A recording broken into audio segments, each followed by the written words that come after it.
Welcome to my YouTube channel.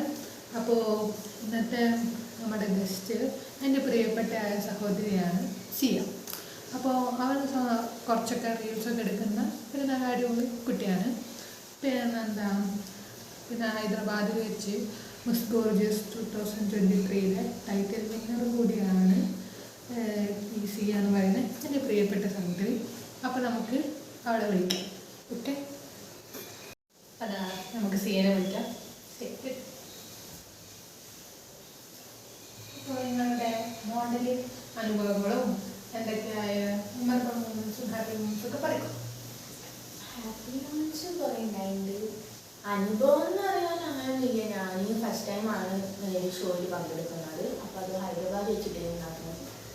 അപ്പോൾ just ഒരു try പോലെ അങ്ങോട്ട് പോയി ഹൈദരാബാദ് വെച്ച്. അപ്പോൾ കേരളത്തിൽ നിന്ന് ഹൈദരാബാദ് യാത്ര ചെയ്യാം. അതെന്നെ വലിയൊരു നിങ്ങളുടെ ഇതിലേക്ക് വരാൻ എന്താ പറയുക, ഇൻസ്റ്റാഗ്രാം റീൽസോ അങ്ങനെ ആണോ? റീൽസ് ത്രൂ ആണ് വന്നത്. റീൽസിൽ ഇങ്ങനെ ഒരു പരിപാടി ഇവിടെ നടക്കുന്നുണ്ട്. മോഡൽസ് ആവാണ്ടായിട്ടുള്ള കുട്ടികൾക്ക് ഇവിടെ വന്നിട്ട് മോഡലിങ് ചെയ്യാനൊക്കെ പറഞ്ഞിട്ട് അതായിരുന്നു സംഭവം. നിങ്ങളുടെ അനുഭവം അവിടെ ഉണ്ടായ അങ്ങനെ വീട്ടിൽ നിന്ന് സമ്മതിച്ചില്ലേനു ആദ്യം. കാരണം ഇത് വീട് കാണുമ്പോഴേക്ക് അങ്ങോട്ട്, അതും കേരളത്തിൽ പോലും എല്ലാവരും സ്റ്റേജിലാണ് നടക്കുന്ന 1000 കിലോമീറ്റേഴ്സ് ഒക്കെ ദൂരെ പറഞ്ഞപ്പോൾ വീട്ടിൽ നിന്ന് സമ്മതിച്ചില്ല. പിന്നെ ഇൻസ്റ്റാഗ്രാമിൽ കുറെ തട്ടിപ്പുകളും ഉണ്ട്. അപ്പോൾ വീട്ടിൽ നിന്ന് ആദ്യം സമ്മതിച്ചില്ല. പിന്നീട് വീട്ടിൽ നിന്ന് സമ്മതം കിട്ടി. അമ്മയും ആൻറ്റിയും കൂടെ അങ്ങോട്ട് പോയി. അപ്പോൾ സംഭവം ചെയ്യുന്നതായിരുന്നു. പുള്ളിനെ പണ്ട് മോട്ടി പ്രൊഡക്ഷൻ എന്ന് പറയുന്ന സംഭവത്തിലായിരുന്നു. അങ്ങനെ പരിപാടി. എക്സ്പീരിയൻസ് ഒരു 4 days ആയിരുന്നു അവിടെ ഷോ. 5 day നമുക്ക് ഷോ ഉണ്ടായിരുന്നു. 5 day നമുക്ക് അതിന് 3 ദിവസം ട്രെയിനിങ്ങും കാര്യങ്ങളൊക്കെ ഉണ്ടായിരുന്നു. അപ്പോൾ നമ്മൾ അറിയുന്ന കുട്ടികൾ 2-3 പേരൊക്കെ ഉണ്ടായിരുന്നു. പരിപാടിക്ക് വന്നവരുണ്ടായിരുന്നു. പിന്നെ പരിപാടിക്ക് ആദ്യമായിട്ട് പോകുന്ന എൻ്റെ അമ്മയത്തെ കുട്ടികളും ഉണ്ടായിരുന്നു. കുറേ പേര് ടെൻഷൻ സീൻസ് എന്നൊക്കെ ഉള്ളതൊക്കെ ഉള്ള എൻ്റെ അമ്മയത്തെ കുട്ടികൾ വേറെ ഉണ്ടായിരുന്നു. അതെ, ഞാൻ മാത്രമായിരുന്നു അവിടെ മലയാളിയായിട്ടൊരു കണ്ടസ്റ്റന്റ്. ബാക്കി എല്ലാവരും പുറത്തുനിന്ന് ആയിരുന്നു. പുറത്തുനിന്നല്ല, ഹൈദരാബാദിൽ നിന്നും പിന്നെ മഹാരാഷ്ട്ര, പൂനെ, വൈശാഖ്. അത് ഇംഗ്ലീഷിൽ ഞങ്ങൾ സംസാരിക്കുക. പിന്നെ ഇംഗ്ലീഷ് അറിയാത്ത കുട്ടികളും സംസാരിക്കുമ്പോൾ അവർക്ക് പറ്റുന്ന കാര്യം അങ്ങനെ എല്ലാവരുമായിട്ട് ഇൻട്രാക്ട് ചെയ്യാൻ ശ്രമിച്ചു. നല്ല ഒരു എന്താ പറയുക, നമ്മൾ അറിയാത്തൊരു ഭാഷ, നമുക്ക് അറിയാത്തൊരു സ്ഥലം, അറിയാത്ത ഭക്ഷണം, ഏതൊക്കെ ഭക്ഷണങ്ങൾ കഴിക്കേണ്ടിയായിരുന്നു. അങ്ങനെ കുറേ കാര്യങ്ങൾ, കുറേ എക്സ്പീരിയൻസ്, നല്ല എക്സ്പീരിയൻസ് ഉണ്ടായിരുന്നു. പിന്നെ മോശം എക്സ്പീരിയൻസും അതൊക്കെ പോലെ തന്നെയായിരുന്നു. പിന്നെന്താ, പിന്നെ ആദ്യമായിട്ട് ഒരു സ്റ്റേജിൽ റാമ്പോ ചെയ്യുന്നത് ഹൈദരാബാദിലായിരുന്നു. അപ്പോൾ എന്താ പറയുക, 3 റൗണ്ട്സ് ഉണ്ടായിരുന്നു. First round traditional round, second round modern wear ആയിട്ട് ഉള്ളൊരു ഡ്രസ്സായിരുന്നു. ഒരു ബ്ലാക്ക് ഡ്രസ്സ് ഇടണം. ഇവിടെ എന്താ പറയുക, മുട്ടുവരെയുള്ള ടൈപ്പ് അങ്ങനത്തെ ഡ്രസ്സ്, ബോഡി കോണായിട്ടുള്ള ഡ്രസ്സ് ഇടണം. അതിന് വീഡിയോസൊക്കെ ഉണ്ടായിരുന്നു.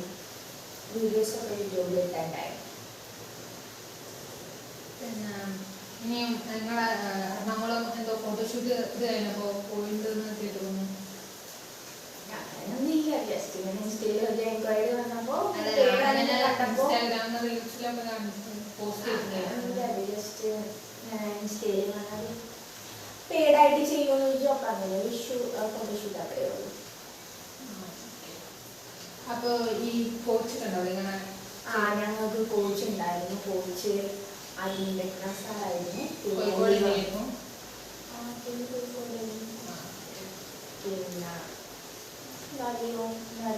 കോച്ച് 2 കോച്ച് ഉണ്ടായിരുന്നു. പിന്നെ അടുത്ത ഇനി എന്തെങ്കിലും ഫോട്ടോഷൂട്ടോ അങ്ങനെ എന്തെങ്കിലും ചെയ്യാൻ ഫോട്ടോഷൂട്ട് അല്ല, ഞങ്ങൾക്ക് ഇനിയും വേണ്ടി അങ്ങനെ എന്തെങ്കിലും ചെയ്യാനുള്ള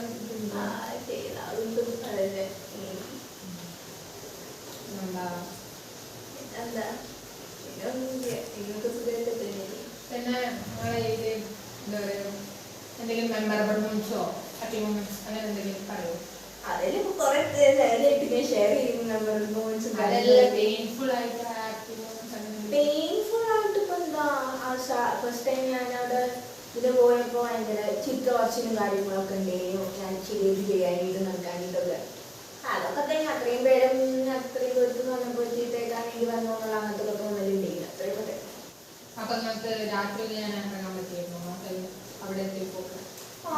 രാത്രി മകളൊക്കെ നമുക്ക് ഇറങ്ങാൻ ഫ്രീയായിട്ടൊക്കെ ഉണ്ടായിരുന്നു. പക്ഷെ നമുക്ക് ഇങ്ങനെ ടൈമൊന്നും ഇല്ലേ ഹൈദരാബാദിൽ ഇറങ്ങി നടക്കാനൊന്നും. നമുക്ക് എന്താ പറയാ രാവിലെ ആകുമ്പോൾ ഒരു പ്രാക്ടീസ് നടന്ന് വെച്ചുണ്ടായാൽ പിന്നെ വൈകുന്നേരം വരെ ഒരു 6 മണി ഒരു 7 മണി വരെയൊക്കെ വരെ പ്രാക്ടീസ് ചെയ്യുന്നത് നടത്തുന്നതിനാണ്. അതിൻ്റെ ഇടയ്ക്ക് ഫുഡും കാര്യങ്ങളൊക്കെ തരും. അപ്പോൾ നിങ്ങൾക്ക് ഈ ടൈപ്പിനായിട്ട് ഇപ്പോൾ അപ്പം ഉണ്ടായ ഒരു എന്താ പറയുക നല്ലൊരു മൂമെന്റ് ഹാപ്പി മൂമെന്റ് ഉണ്ടാവുമല്ലോ, ആ കാര്യം എന്തായിരുന്നു പറയുമ്പോൾ? നീരാടായിട്ട് വിളിച്ചപ്പോൾ തന്നെ എനിക്കാണെങ്കിൽ അങ്ങോട്ട് വന്നപ്പോൾ അത്രയും ദൂരത്തുനിന്ന് വന്നൊരു കുട്ടി അത്രയ്ക്ക് തന്നെ അല്ലാതെ വേറെ നീരാടായിട്ടില്ലേ. ജസ്റ്റ് ഒരു ടൈറ്റിൽ ഹൈദരാബാദ് കാണാൻ പറ്റി അതൊക്കെ തന്നെ ഉള്ളായിട്ടത്. അപ്പോൾ ഇനി ആഗ്രഹിക്കുന്ന മോഡലിൽ ആഗ്രഹിക്കുന്ന കുറേ ആൾക്കാരുണ്ടാവും, ഒരു പറയാൻ പറ്റുന്ന എന്തെങ്കിലും പറയും ലിറ്റിപ്സ് ആഗ്രഹിക്കുന്ന കുറേ പേരും നിങ്ങളെ തന്നെ ഉണ്ടാവുമല്ലോ, അതൊന്നും പറയും. പേടിച്ചിട്ടൊന്നൊരു കാര്യമില്ല. ചെയ്യാൻ താല്പര്യം ഉണ്ടെങ്കിൽ പോയി ചെയ്യുക, അച്ചീവ് ചെയ്യുക, അതിന് ട്രൈ ചെയ്യുക, കിട്ടും ലാസ്റ്റ് എന്തായാലും. ഓക്കെ, അപ്പോൾ അത്രേ ഉള്ളൂ. ഇതാണ് ഇപ്പം നമുക്ക് ഈ ഷോ ഈ എന്താ പറയുക ഒരു എന്തെങ്കിലും നമ്മളൊരു ഇൻ്റർവ്യൂ ഷോ ആണ്. മോഡലിംഗ് എക്സ്പീരിയൻസ് ഓഫ് മൈ എൻ്റെ സഹോദരിയാണ് സിസ്റ്റർ. അപ്പോൾ അത്രേ ഉള്ളൂ. ഭയങ്കര പ്രിയാണ് ഈ ഇൻ്റർവ്യൂ. അത്രേ ഉള്ളൂ. എല്ലാവർക്കും ഇഷ്ടപ്പെട്ടിട്ടുണ്ടാവും ഈ ഇൻ്റർവ്യൂ പോയിട്ട് എല്ലാവരും മോഡലിംഗ് സെക്ഷൻ ഇഷ്ടപ്പെട്ടിട്ടുണ്ടാവും. എനിക്ക് തോന്നുന്നു ചെറുതായിട്ട് തെറ്റുകളും കുറവുകളൊക്കെ ഉണ്ടാവും. എൻ്റെ കാര്യം എൻ്റെ ഏത് പറയാണ്, പക്ഷേ വിളിക്കുക തെറ്റുകളും കുറവുകളൊക്കെ ഉണ്ടെങ്കിൽ. അപ്പോൾ എല്ലാവരും ലൈക്ക് ചെയ്യുക, കമൻറ്റ് ചെയ്യുക, സബ്സ്ക്രൈബ് ചെയ്യുക, ഷെയർ ചെയ്യുക. അപ്പോൾ അത്രേ ഉള്ളൂ. Bye guys. ബൈ. Bye.